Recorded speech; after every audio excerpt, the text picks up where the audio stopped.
Alright, so we've gone through and talked about all of the best Emerald Reward cards, and you guys really seem to like that video, so we are going to be back better than ever with the best Sapphire Reward cards. I've actually gone through and looked at and actually taken into consideration all of these guys, jump shots, everything like that, to really find out which one of these cards is going to be the best for you to pick up. So if you guys are excited, hit that like button down below. I think it's going to be a pretty fun time. It's just a fun video in general to look through what we got here. So without further ado, let's get into it. And there's only 5 cards that I've actually picked up because the only 5 that I think are worth it.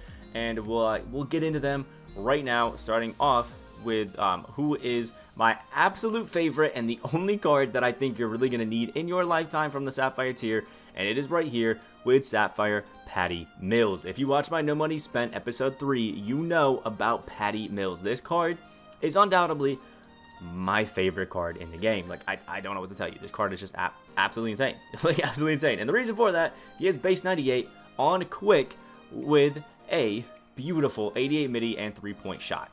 This guy does not miss. I was literally hitting everything that I wanted to with him. You see it right there. I was averaging 21 points a game with Patty Mills and only 1 assist because you don't need to that's all when you're chucking it. Also, I played definitely more than 1 game with him.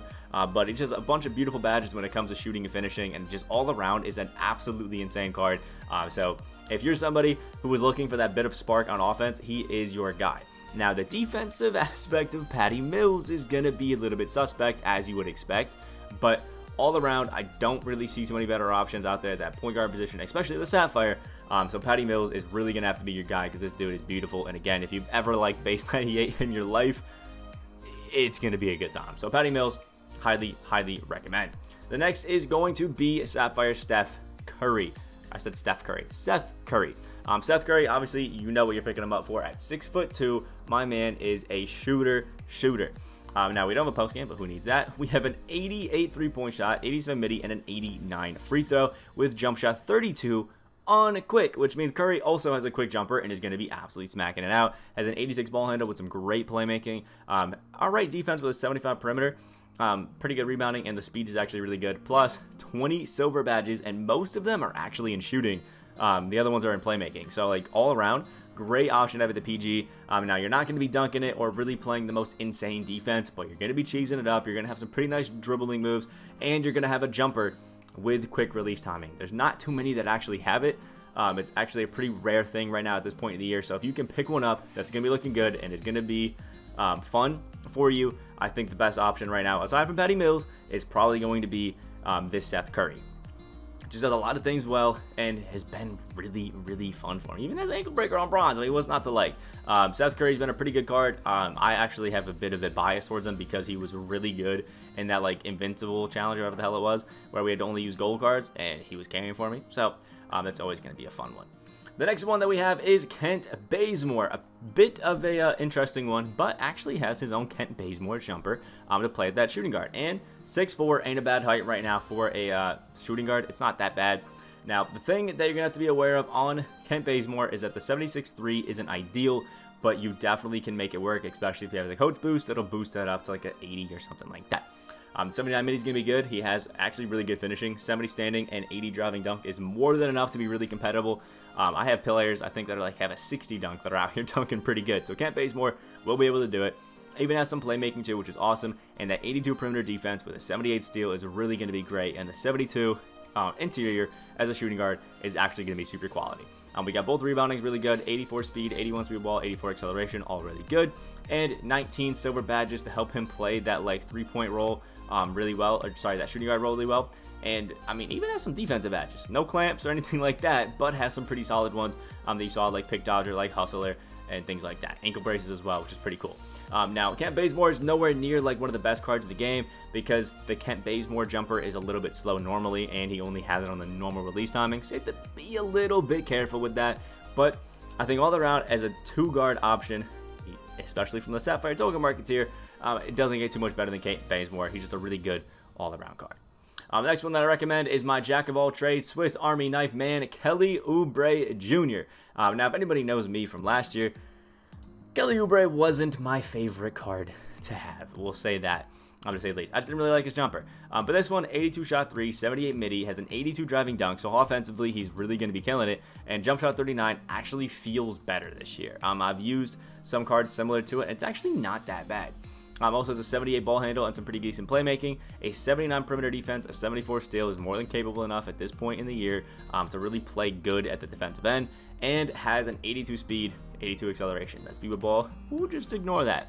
But the place that Kelly Oubre kind of, I guess, doesn't really fit the bill is his badges. Because he's so good stats-wise, 2K kind of nerfed him in the badges. So you're really only relying on stats to help him out. But he's still a pretty good card, I would say, from that. And 6'7" at the small forward is actually a pretty good height. All around, I think Kelly Oubre is a fun, really nice card that I think anybody can go out and like have some fun with, because you can shoot a little bit, you can finish a little bit, even with some pretty nice dunking, play some defense, play make a little bit, run around, whatever the hell you need him to do.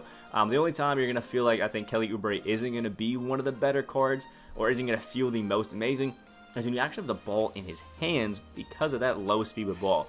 So I kind of like him more as an off-ball threat, run plays through him and things like that. But actually having the ball in his hands sometimes can be a little bit rough because he kind of moves like a bit of a snail. So there is that.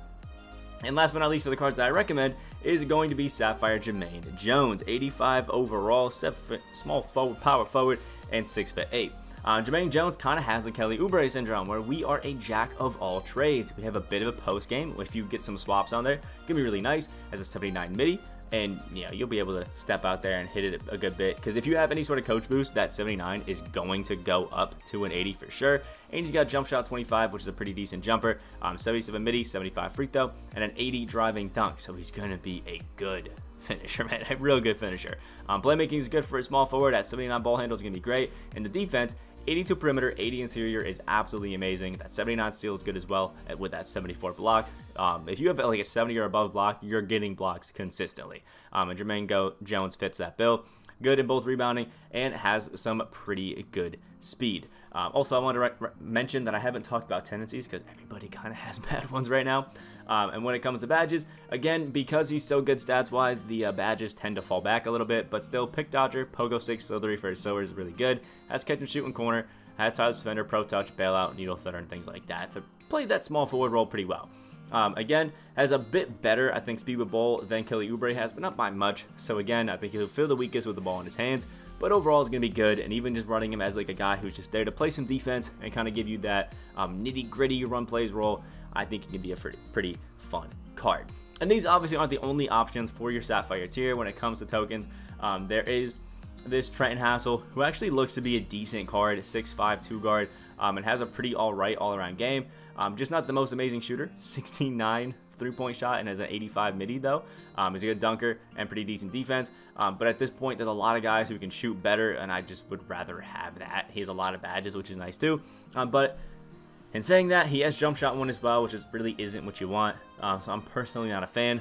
Phil Jackson is just, I don't know, not amazing. It's another case of like really good stats wise, but not the greatest badge wise. And I just don't really feel like having a guy who can't really score and just plays defense is really worth it at this point, unless your name's Andre Robertson, because he's crazy.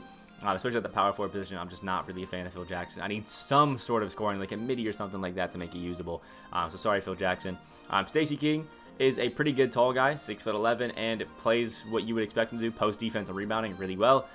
But again, there's a lot of guys who do that well that I just don't feel like is really needed. If I wanted this, I would just pick up Gobert. You know what I mean?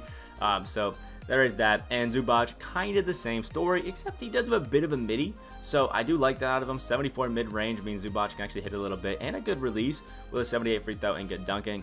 Has pretty alright defense in the paint and alright finishing, but is very, very slow.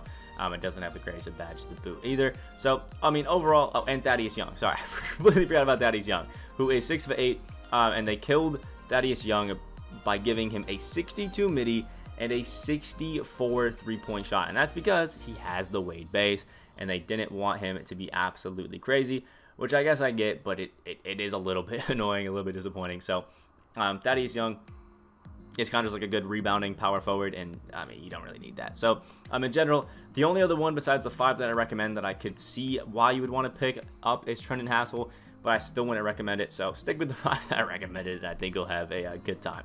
Again, if you're working your way up to the Sapphire tier and you need to check out my emeralds, I got that link description down below for you guys. Have a good time and all that sort of stuff. I hope you have a great rest of your day, and I will see you in the next video.